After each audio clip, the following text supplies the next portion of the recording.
Hello, and welcome back to the Conservative Energy Podcast. I'm your host, Kayla Ventura. I'm very excited to be here today with the president of Citizens for Responsible Energy Solutions, Heather Reams.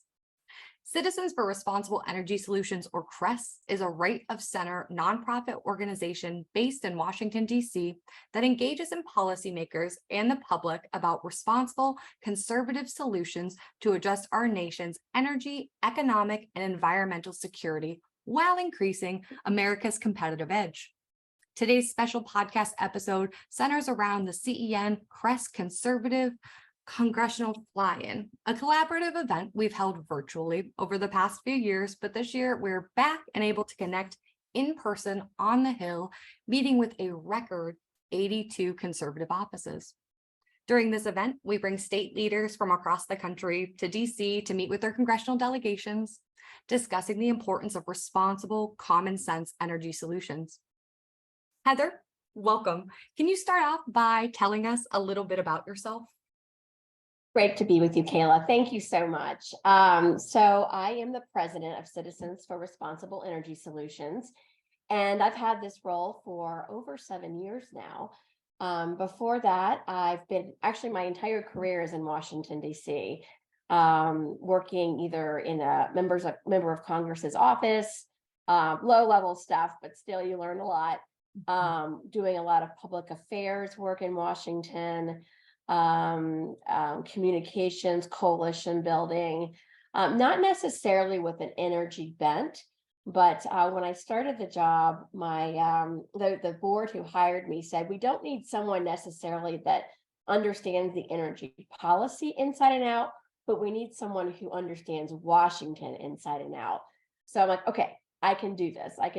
And I thought, okay, what do you need me to be in terms of energy? You're like, be like everybody else. Be somebody who wants affordable energy, reliable energy, and and be exactly who you are. A suburban mom, Republican, who gets it, who just really wants common sense solutions. So again, I'm like, okay, I can do that.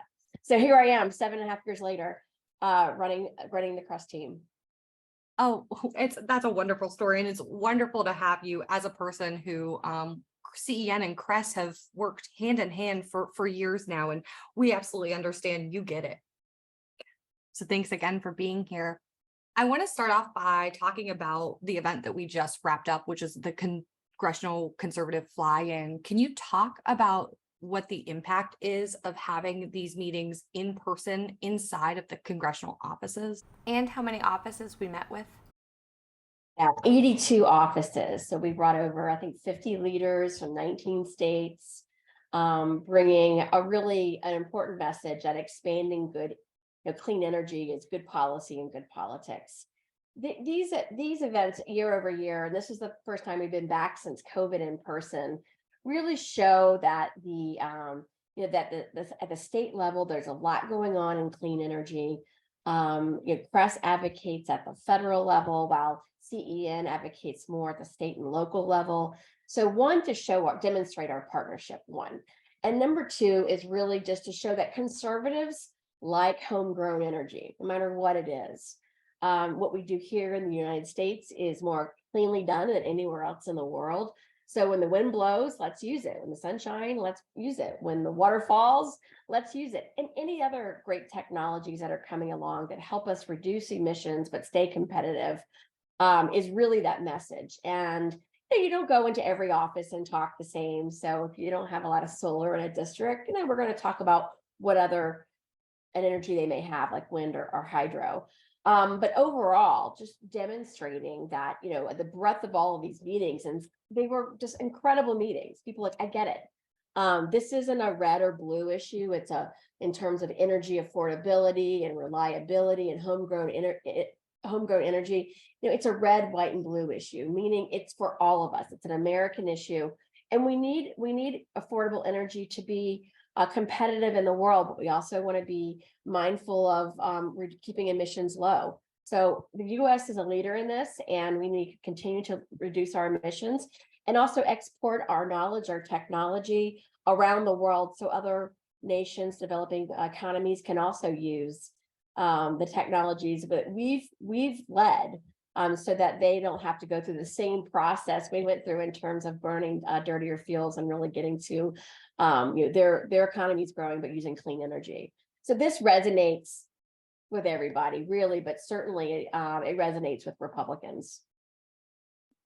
That's so important, and it does resonate everywhere. And when you have the members from the home state in the congressional offices, it does just have a different impact than you do across the screen.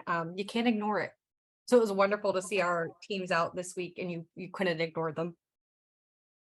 Now, thinking about advice for audience members who have ideas and would like to get in contact with their congressional representatives about policy solutions, but don't have a chance to partner with organizations like ours and come all the way to DC, where do you think audience members like that should start to get involved? Our members of Congress and staff love to hear from their constituents. They want to be understanding where constituents are. So your members of Congress in your House and Senate, be in touch with them, let them know the issues that you care about. And some of the issues are state issues and some are federal. So some of the federal issues I'm sure some of your listeners would care about would be thinking about removing barriers to federal permitting and developing projects in state. There's a number of just bureaucratic red tape and reducing that so America could build and bringing that message forward. Or thinking about our supply chains and making sure that we're able to produce these high-tech materials and products here in the United States and not being reliant on adversarial nations, I think is another message that a number of your congressional delegations would really care about. And then, just overall, like how can the United States, your interest in saying the United States, how can we lead as a nation in reducing emissions? We can do both. Encourage you, member of Congress, Senate member, to think about policies that keep emissions low, but really boost our economic competitiveness. And to the contrary, a lot of people tell us we can't do that. It's got to be either or, and that's not true. And giving that kind of common sense message to members of Congress, I think is really important. But they want to hear from their constituents and understand. Oftentimes for those that are in Republican districts where a senator and or the House member, they're not hearing from Republicans enough about this common sense message, which is why the fly-in is so important to bring conservative leaders talking about this common sense approach to energy and the environment. And I sincerely believe bringing that same common sense message one individual at a time is incredibly impactful and powerful. And they can then, members of Congress and staff can take that and say, I'm hearing from my constituents, and they're saying they want some common sense process. They don't want either or. They want us to make sure that we are protecting the environment, we're growing our economy, and we've got plenty of energy to do it. I think that's the winning message, bringing that to your member of Congress. That is so incredibly important. Our Republican and congressional leaders need to hear from conservatives and Republicans about, that they support energy issues, that they are looking for common sense solutions. Like you said, these voices need to be heard. And this leads us perfectly to this next question. We've started to see conservatives really grow when it comes to energy issues. And you especially have been close to this. Last year, you helped bring the first conservative congressional delegation to COP27, which COP27 is the United Nations Climate Change Conference. Very big to have a conservative congressional delegation there. I'd love for you to talk about that growth that you've seen with conservatives and their views of clean energy. This UN climate conference rotates to different countries each year and different continents each year. And it has not enjoyed a strong Republican presence. Some consider this conference to be like the international stage where issues are discussed. And whether or not you agree with the Paris climate accords that came out of these COP meetings, or if you love them, it doesn't matter. This is the place where international leaders are talking. And when you have a Democratic administration with like the Biden administration that we have now, that means the international community is only hearing one side. And it's usually a slanted side, and they're not hearing from Republicans. So through the Conservative Climate Caucus, founded by Congressman John Curtis of Utah, we've been able to bring partner with them and help bring members of Congress over who are Republican, leading Republicans, who want to bring a message that's also talking about American competitiveness and how the U.S. can contribute in a different way. And it's not just by paying reparations and having green banks, but it's also public-private partnerships. It's sharing technology, developing technology in our labs, creating common ground for the need for critical minerals in places like in Africa, in Australia, and in South America. It's just the place to talk about these issues. And when you bring Republicans, they're like, oh, I didn't think Republicans cared about climate, or they don't care about clean tech. And it's really debunking that myth too. These members of Congress who are very busy flying, 12, 15 hours to be on the ground for, a day and a half to make, and just basically speed date and meetings to make their voices heard. That Republicans do indeed want to engage, but they're going to do it in a different way than Democrats have. And so when you have a change in leadership, from a Republican to a Democrat, or to a Democrat to a Republican, don't count the Republican out. They too want to engage, but it will look different and feel different because Republicans come at solving the climate challenge in a different way. So it's been incredibly rewarding to bring members over. I would say the international community has been just very impressed with the members who have come over, how thoughtful they are. I'll also say the international press community, press corps, was shocked to see a panel of Republicans in the U.S. pavilion talking about lowering emissions, but also, maintaining economic competitiveness and working around the world with our allies. It was such a common sense message. I think I saw jaws drop on the ground in the pavilion at COP, because they just didn't realize Republicans were really engaged at such a significant level. That's wonderful to hear. And it is funny to watch those jaws drop when they realize that conservative solutions aim to have it all. Without a doubt.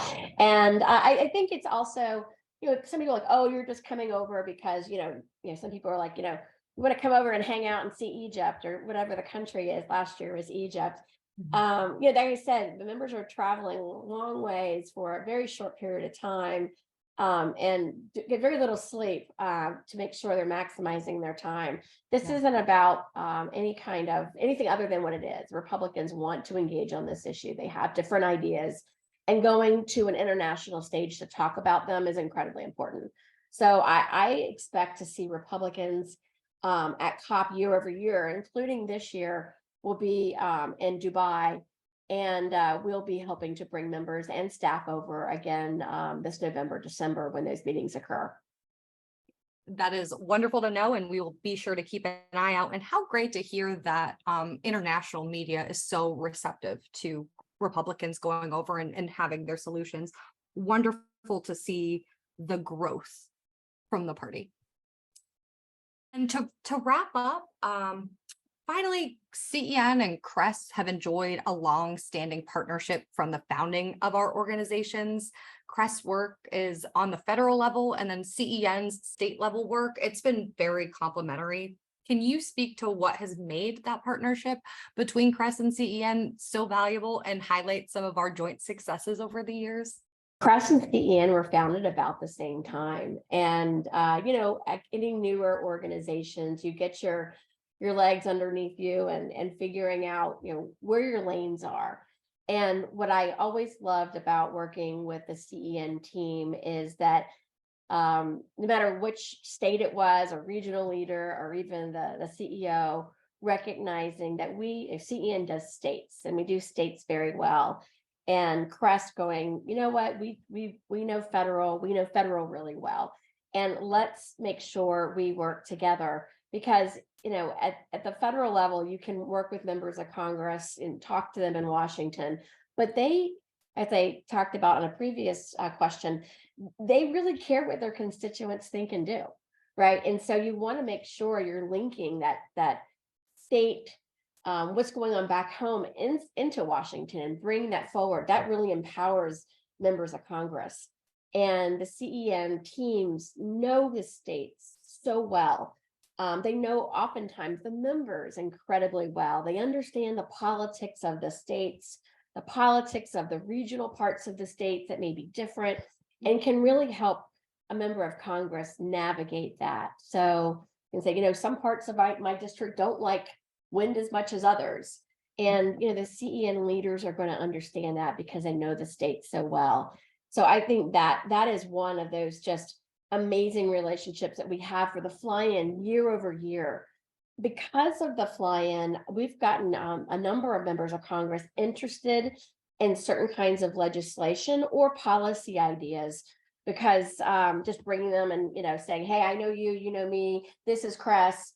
We've got some ideas about, how do we reduce emissions in agriculture, for instance. And out of that, from a few years back, the Growing Climate Solutions Act, it was introduced in the Senate by Senator Mike Braun, the Republican, and a Democrat, Debbie Stabenow. And but that meeting with Senator Braun is what sparked this idea. At a CEN CRES fly-in. And this doesn't happen very often, Kayla, but that idea is now law. It passed last Congress. It passed the Senate originally 92-8. More Republicans voted for the Growing Climate Solutions Act than Democrats, and then it passed the House in a more omni bill.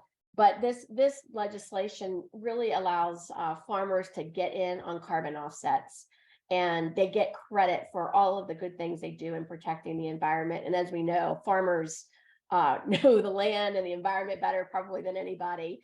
And they really didn't have access to some of the credits that would help them modernize their equipment and whatnot. So the Growing Climate Solutions Act helps with that. It's a small bill in the scheme of things, but it's an impactful bill because it really gives farmers a seat at the table. And that's just one example of how CEN and CRES can work together. But we work with one another throughout the year, making sure we're hearing what governors are doing, what the state legislature is doing, bringing that information to members of Congress, and showing the synergies between federal policy and what's going on in states. So they're mutually reinforcing. I can't think of a better partnership that CRES has than with CEN. One, for so long standing, with each state having its unique relationships and needs, and also just becoming a right of center clean energy family. There's not a lot of Republicans out there who are advocating for clean energy, lowering emissions, talking about climate. And we are a growing family now, probably getting into the hundreds of people who are part of this. And you want to be around people and understand how we continue to grow this movement. And we've been doing it together for nearly a decade. It's incredibly rewarding.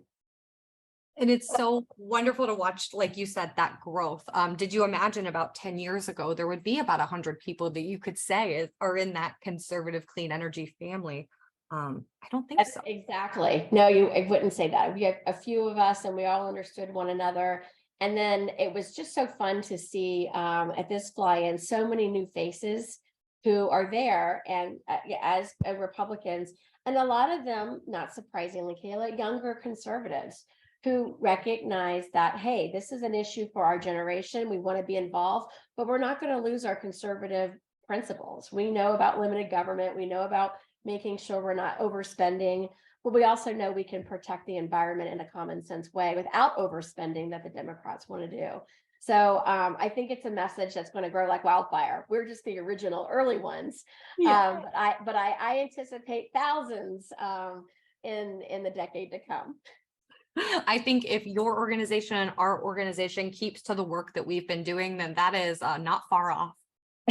Agreed.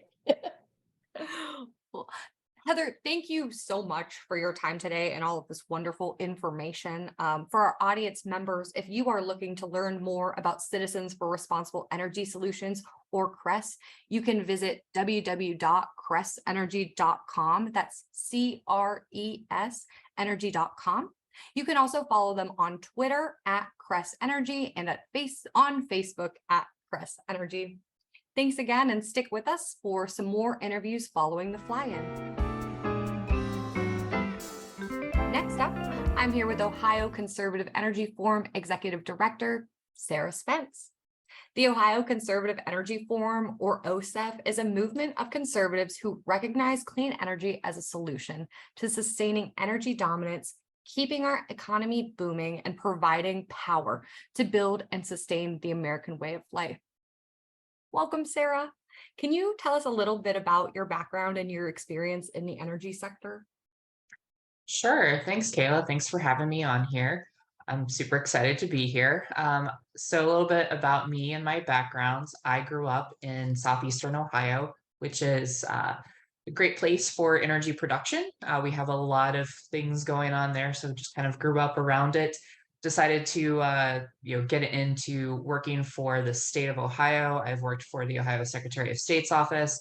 I've worked for 2 governor administrations, and I have worked in the Ohio Senate.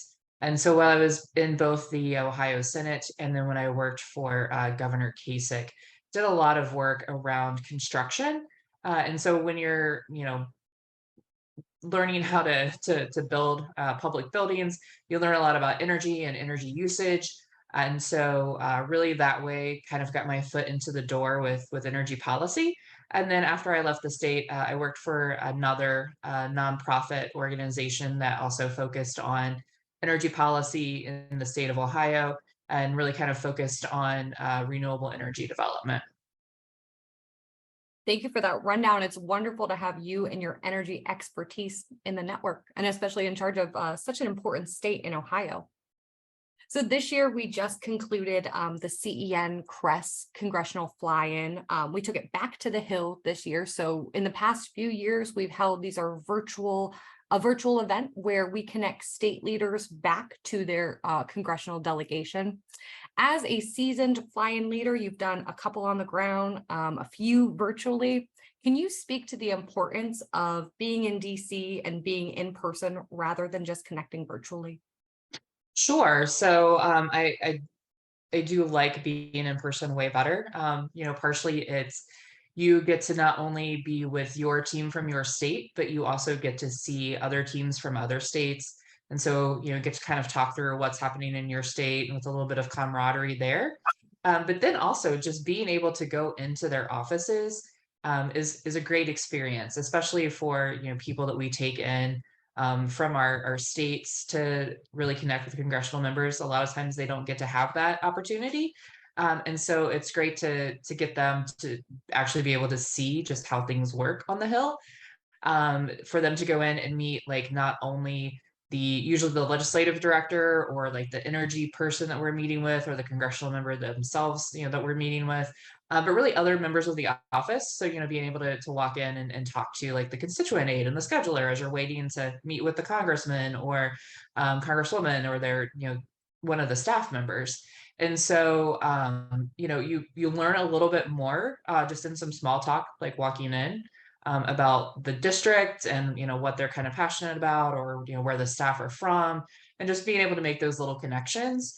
And then during the meeting, it's really nice because you can actually see a little bit more of the body language than you just get on, your head on a Zoom box, and can kind of, take clues from what they really kind of perk up and are interested in, that you can talk more about, or, potentially things that they're kind of like, so that you can spend a little bit more time, explaining, what those issues are and how they are really, important to the state and to their district. I love what you said about reading the body language in the room, and really these meetings give you kind of a roadmap for how to go into the state with what taking out of the meetings. Yeah, it's a really great opportunity. It's awesome. And you said the other thing that I really liked was the opportunity to connect with other state leaders and get to hear their ideas, hear how their meetings went and what those conversations are like. It helps re-energize our state leaders, I feel like. Yeah, I think it really does. And, just it's also fun to like be walking around Capitol Hill to different buildings and run into like the people that and just like that real quick, like, passing in the hallway or elevator, like, hey, how's it going? Like, you enjoying your meetings? And usually getting back like, yeah, this has been going great. And just kind of feeding off that energy, because some days they can be long days walking around there. So it's nice to be able to have that connection and be able to like kind of take that energy into your next meeting. Absolutely. And you're right on with that energy as an organization that is so close, but only gets to have maybe a couple in-person touches each year. It is so good to get everyone off of their screens and in person. Mhm. I'm gonna switch gears a little bit and celebrate a great accomplishment OHCEF has had this year. So you were recently honored at the GO, which is the Green Energy Ohio 2023 ceremony, winning the Nonprofit of the Year award. Congratulations on that. Thank How you. does it feel? Yeah, how does it feel to see OHCEF be recognized statewide?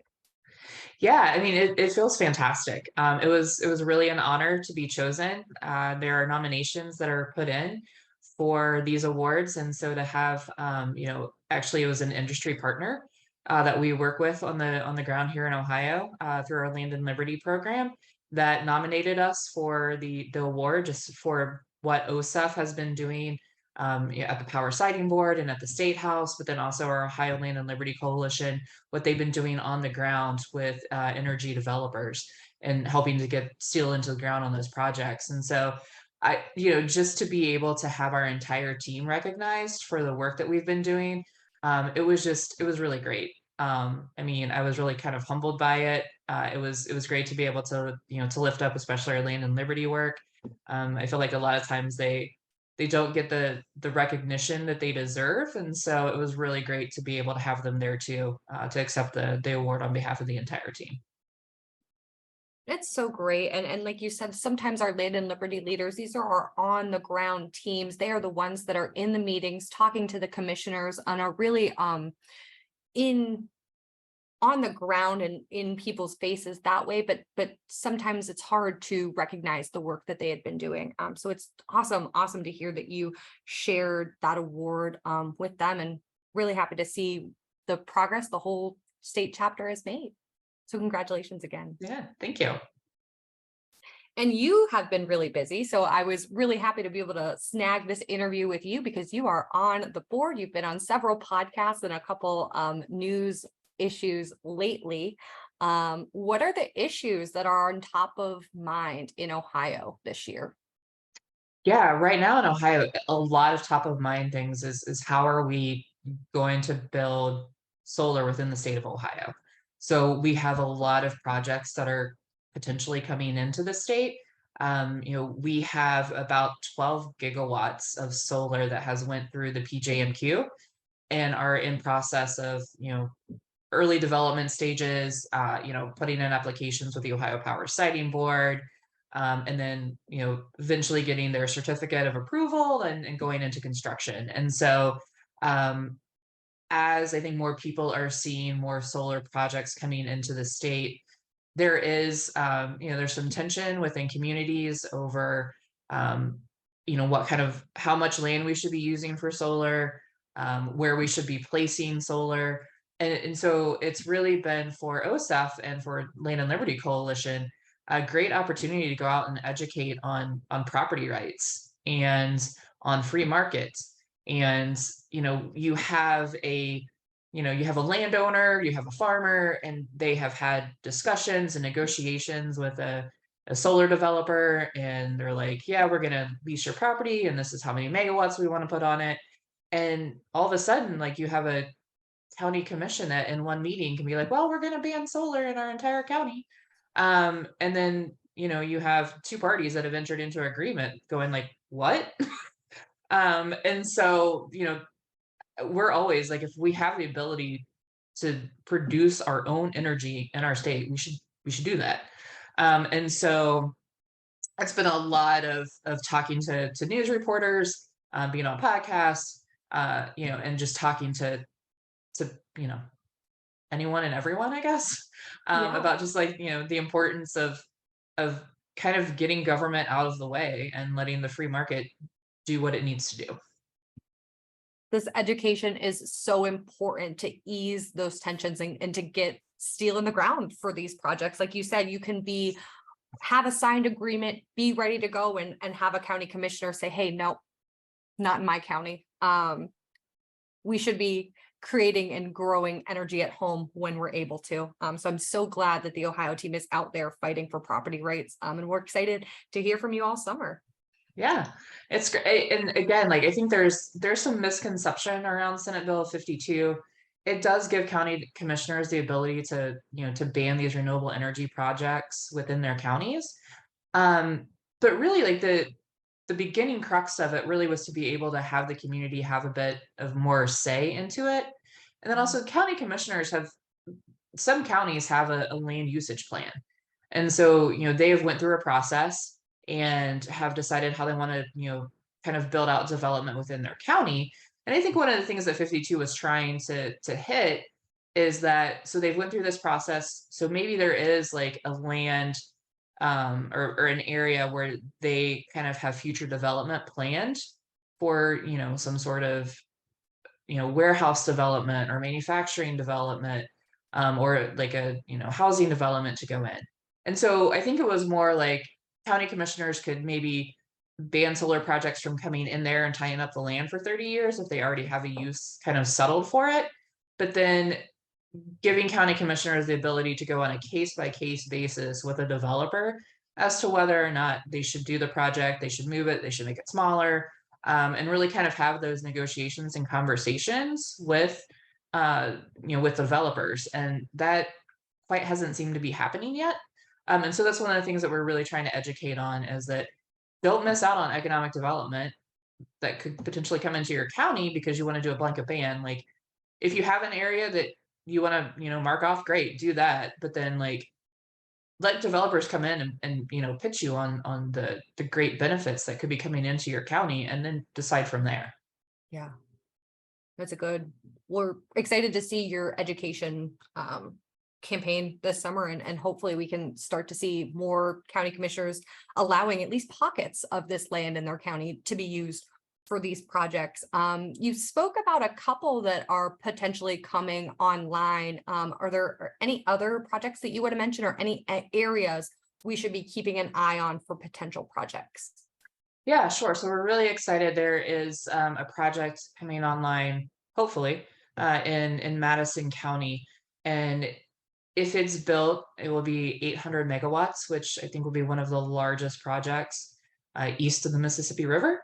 And so we are really excited to see that come along. We were able to, put in letters of support at the Power Siting Board, testify at public hearings for this. It has gotten a staff level approval to move forward, so we're excited about that. And so it's probably still gonna be a couple more months before it goes through the actual Power Siting Board, like the board itself, and that hearing for final approval. But we're really excited about that potential to come on. And that's one of the projects they're also going to look at doing, potential like joint like research project with Ohio State in agrivoltaics. And so Madison County actually I think is going to be a really great place to keep an eye on, because I think they're going to be 2 projects within that county that OSU Extension is going to be working with the developer to do agrivoltaics and kind of see what is possible in Ohio to grow along with the solar panels. So you heard it here first. Keep an eye on Ohio and definitely Madison County, because good things are coming. Sarah, thank you so much for your time today and your dedication to the OHCEF chapter. It's been wonderful to work with you, and I'm excited to continue to do so. Yeah, thanks. I'm excited to be here. Good. We love to hear that. Thanks for sticking with us. I'm here with Conservatives for Clean Energy North Carolina State Director Carson Butts. Conservatives for Clean Energy has led the way in educating conservative leaders in North Carolina about the economic benefits and political strength of North Carolina's increasingly pro-renewable energy policies. Whether they be conservative members of the U.S. Senate, U.S. House, statewide elected officials, state legislators, or even local elected officials, these leaders are working hard to protect North Carolina's 113,000 jobs in the renewable energy industry. Our team was just in Washington, D.C. on the Hill, meeting with conservative congressional offices, discussing the importance of common sense energy solution. Thank you, Carson, for joining me today. Can you tell us all a little bit about your background?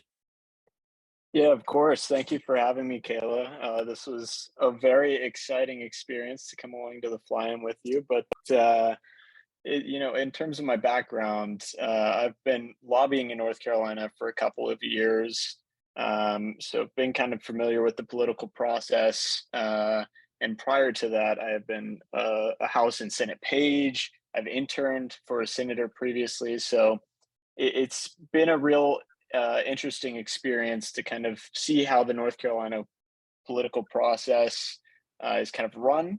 And then, of course, this is just a little over my first year with CCE North Carolina. And it has been one of the most fulfilling experiences that I've ever had, because I have always been passionate about clean energy. And when I was approached by Mark Fleming and Dee Stewart about the opportunity, it was a no-brainer for me. It got to give me a chance to really dive in to these issues even more and really become kind of an educational source for conservatives in our state, whether that be lawmakers or just on the local level. It's been a really great experience in terms of that, and that's a little bit about me. Thank you, Carson. It's wonderful to hear that you're about to hit your 1-year anniversary, and we hope to have you for many, many years. It's wonderful to have your experience on our team. So I want to talk about the event that we just got done having in DC, which was the CRES and CEN Conservative Congressional Fly-In. Can you talk about your experience as a state director attending your first in-person fly-in? Of course, yeah. My first fly-in was last year, and it was maybe a month in, and that's being generous. But it was really great to be able to go to my first in-person fly-in, because you get to have so many more meaningful and engaging conversations with the legislators and their staff. And it was truly a phenomenal experience that I look forward to hopefully continuing going into the future. But, it's really important as well, because it gives us an opportunity on the state level to be able to relay what we're kind of seeing on the ground and kind of combine that with the federal side as well. And of course, things can get lost going back and forth, but it's important to kind of have that push and pull and have everyone really kind of be on the same page with that, so that we can get the best opportunities and the best ideas flowing for the state and for the country. So really looked forward to that, and it exceeded expectations. We had some really good conversations. You're exactly right there. It's so important to get constituents up to their congressional offices. And I noticed the meetings that I had with members, just the excitement of hearing that they had leaders that work on national issues, but leaders back in their home state. And these are constituents, these are North Carolinians that are out there. And so it's wonderful to be able to connect our state and local teams in DC. When you were headed into those meetings, I know North Carolina just recently did a clean energy poll, but thinking about what impact you wanted to leave What was that one piece of North Carolina specific data you went into your meetings top of mind, hoping that these leaders were going to hold on to? And how did you get that message across? Right. Well, when we go into these offices, we really want to kind of express the increased support for clean energy in North Carolina. Over the last decade, even it's just grown massively, and I think that's as a result of a lot of the work that we're doing, and that others are doing in the state. And as the state is receiving more and more uh, investments from big companies and small companies alike, a lot of them are really trying to bring in other opportunities, and we're continuing to look at different ways that we can implement the all of the above strategy with clean energy into North Carolina. We think that this transition takes a lot of different types of renewables, and we welcome them all in North Carolina. But you mentioned the poll that we recently did a couple of weeks ago, and it's already been massively successful. The goal of that is really just to have a hard data set for whether it be members of the legislature here in North Carolina, whether it be the congressman that we just met with. It's really meant to be a resource for anyone and everyone to use and to see how much support there is growing in the state. As far as kind of the one thing that I really wanted them to take away is, a good majority, a sizable majority even, in North Carolina of North Carolina's voters think that renewable energy resources in the state should be expanded to meet the future energy needs, and not only expanded, but they believe that it's a necessity in order to modernize North Carolina's energy system. So that's kind of the main takeaway that we wanted to bring with them, and for them to kind of have stick in the top of their minds. What a wonderful message to bring that also has the support. So North Carolinians are looking to expand. They want us to use common sense energy solutions. And then CCE is able to come in as conservatives, and you're there to show that there's conservative support for movement here. And telling those offices, we are here to help. We want to be able to shepherd you towards these clean energy solutions, these common sense energy solutions. Wonderful to hear that your poll is supporting our work, and it shows that what we feel is correct, and that there is a flavor to expand, there is a flavor to grow. Americans are wanting this energy innovation. I'm so happy to hear that your poll supports what we believe. Absolutely. And CCE was founded in 2014 as a single state organization, just basically to promote clean energy among conservatives in North Carolina. In 2016, we added Virginia, and then programs in South Carolina, Georgia, Florida, and those were in 2018. And pre-pandemic, we were even looking to add other expansion states as well. Obviously, we had a little bit of a setback with that, but we're continuing now to look back at potential states to kind of expand that, like I said, with the expanding mindset of looking to add renewables to the state. It's a growing sentiment across the US. We're continuing to look at other states in the Southeast in which to expand as well. And much of our work historically in North Carolina, as in all states in the Southeast, has predominantly focused on solar.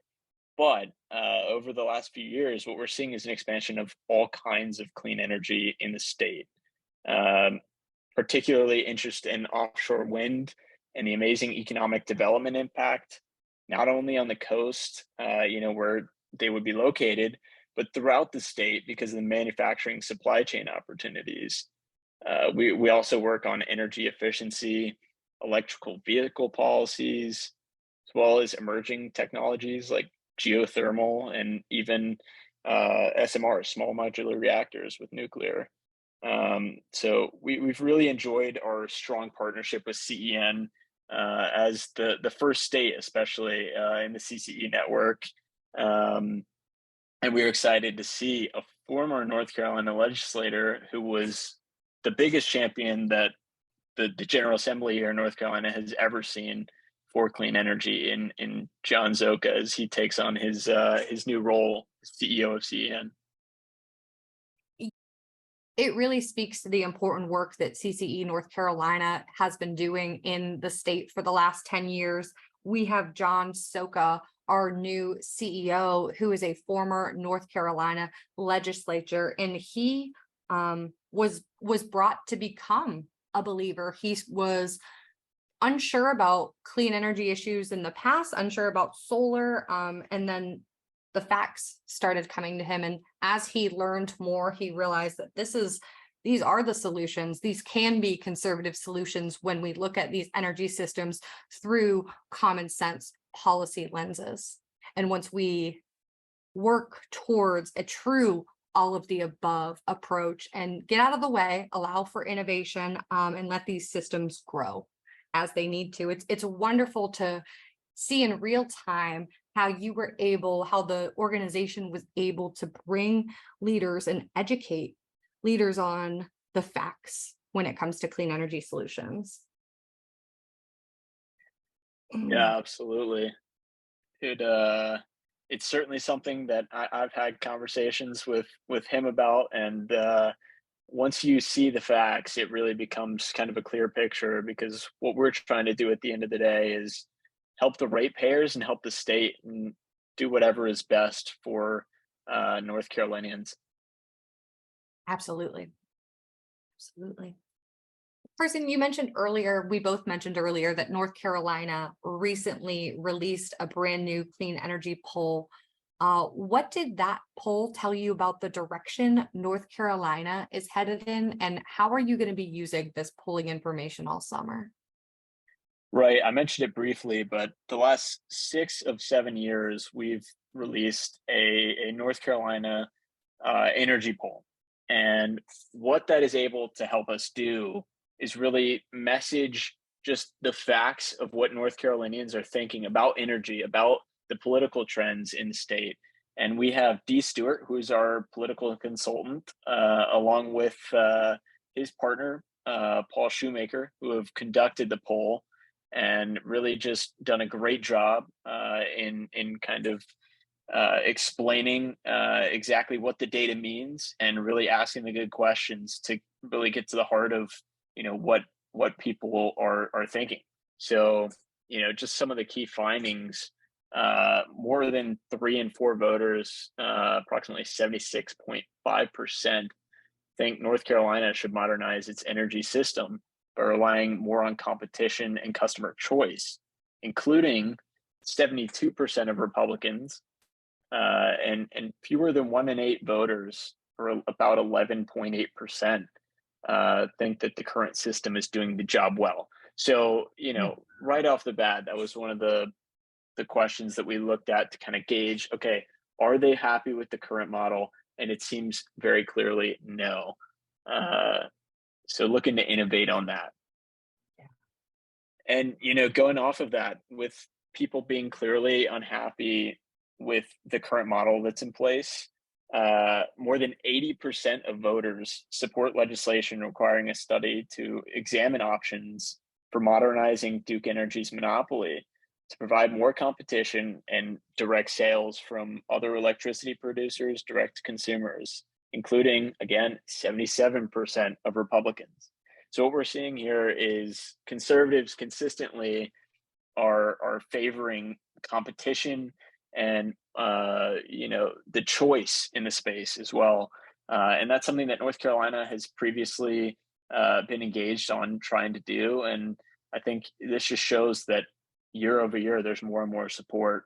Again, we've got a few more data points here that are really interesting, where about 78% of voters support legislation that would authorize a study to find more ways to modernize the current system. about 82% of voters favor modernizing North Carolina's energy system in the wake of Duke Energy's Christmas Eve blackouts that left hundreds of thousands of North Carolinians without power. About 85% of voters oppose letting Duke Energy own all new clean energy generation if other private energy businesses such as solar, wind, or battery companies can provide those projects at a cheaper cost. And then finally, I'll lead back to the statistic that I was referencing earlier when we spoke about the poll, which is, again, 63% of voters in North Carolina believe that renewable energy resources should be expanded to meet the future needs. And that's just a point that I want to reiterate because it continues to show, again, the years that we've been doing this poll, it's just continually increasing support for the renewables and the clean energy in the state. And that's something that is not lost on our, local officials, our state legislators, and of course, the congressman as well, which we had some great conversations about. An increased support across a poll year after year is such a positive story to tell. Absolutely. The poll numbers are so important, but also what you get out of there is the important information on how to message these issues to conservative: competition, choice, consistency. We're looking for these common sense solutions. So I'm so excited to see you continue to grow with North Carolina, and in the North Carolina chapter continue to do wonderful things and bring common sense solutions to these energy conversations. I'm really excited to see what we will see from you next. And I appreciate you taking the time to spend with us. Before I let you go, can you tell us, Carson, how our audience members can get in touch with you? Yeah, sure thing. I'll first direct you to our website, which is conservatives or cleanenergyconservatives.com. And on there, you'll go to North Carolina. You can also find all the other states, of course. But if you go to North Carolina, you'll be able to find our polling from the last few years. And that'll be all of them with the crosstabs. And you can kind of look at all of the individual polling questions with the demographics included. And then, of course, to our Twitter channels and our Facebook page as well, which is CCE_NC on Twitter, and then Conservatives for Clean Energy on Facebook. Wonderful. Carson, thank you again for the time. Thank you, Kayla. It's been great.